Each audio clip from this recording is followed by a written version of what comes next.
In today's video, I'm going to teach you how to add a service item in Xero. Whether you're new to Xero or just need a little guidance, we've got you covered. So let's dive right in and make this process as smooth as possible. First things first, you'll need to log into your Xero account.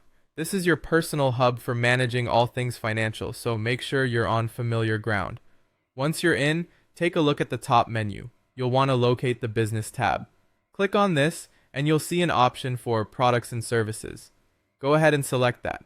This section is where you manage all items you sell or purchase, so it's central for your business transactions. Now we're moving forward to adding a new service item. On the top right of your screen, there's a button labeled New Item. You'll want to click on that to start the process. Here you'll see different options for item types. For our purpose today, select Service. This choice is crucial, as it tells Xero how to categorize what you're entering, distinguishing it from tangible products. We move next into the nitty-gritty details. You'll see fields to enter information for the item code and name. The item code is optional, but it can be helpful for reference or organizational purposes. The name, however, is essential. Think of it as the identifier for what you're offering, so choose something clear and specific to your service. Once you've named your service, you'll focus on filling in the sales information.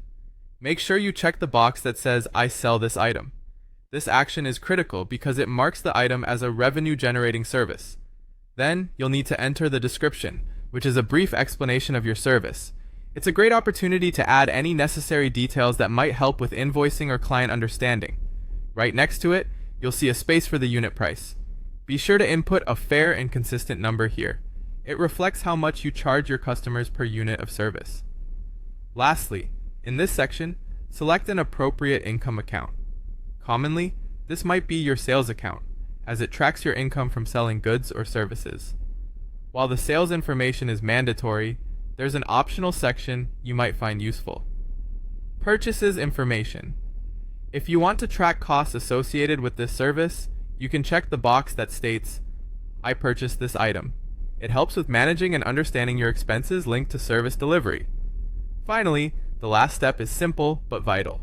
After all your information is accurately entered, click on the Save button. This ensures everything you've put in is securely stored in your Xero account. And there you have it. Now you know how to add a service item in Xero, making your financial management that much smoother and organized. If you have any further questions or need more tutorials, feel free to reach out, and happy bookkeeping.